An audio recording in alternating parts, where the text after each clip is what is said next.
This is a 1996 Nissan 180SX, but in case you couldn't tell, this isn't your run-of-the-mill 180SX. This isn't even your run-of-the-mill modified 180SX. It's modified, there's no doubt about that, but whereas most 180 owners go the route of, you know, lowering it, stancing the car out, not Kyosuke Kubo.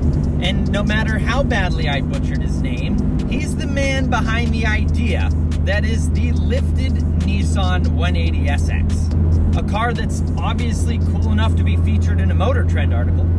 Ask anyone, and they'll tell you the Nissan S chassis is a great platform for really any kind of driving.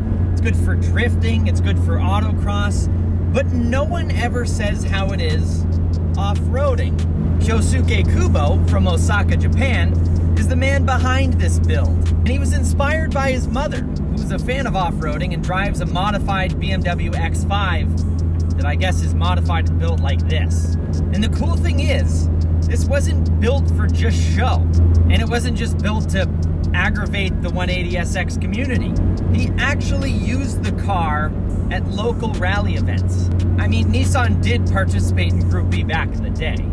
So, shockingly, no one builds an off-the-shelf lift kit for a 180.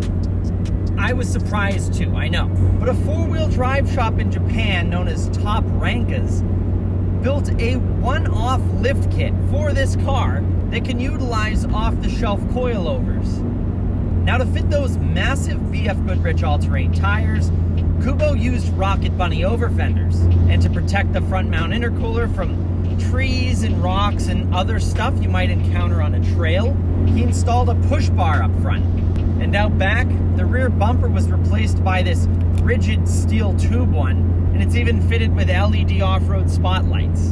Now, under the hood, what makes the power that's required to turn these 30-inch all-terrain tires is still the SR20 DET, which of course is a 2-liter inline 4-cylinder engine, good for 202 horsepower and 203 foot-pounds of torque.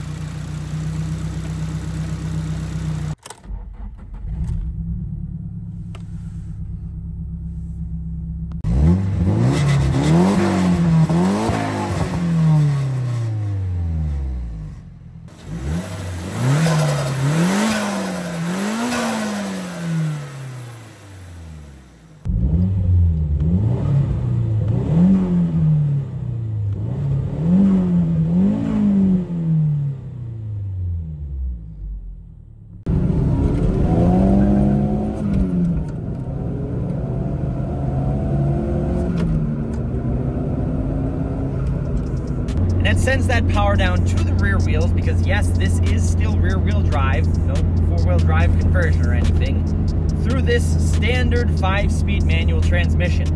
And the crazy thing is, it drives almost like a normal car.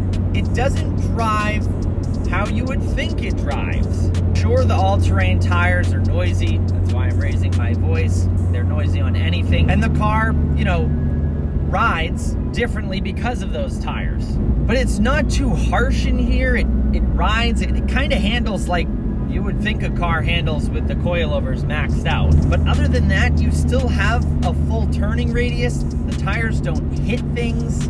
You can hear it right there, just the hum from those all-terrain tires. That's really the major difference. But it's not bad at all. It doesn't drive too exotically and different like you'd think it would from looking at it. It's definitely not as quick as a standard 180SX with the SR20 in it. You can kind of tell that the motor has to work a little bit harder to move those tires, so it's just not as quick as a standard 180 with the SR20. Now, this 180SX does have 166,000 kilometers on it, or just 103,000 miles, both on the road and off of it.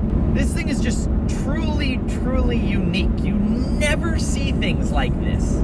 Thank you guys very much for watching. I'll catch you in the next one. Happy motoring.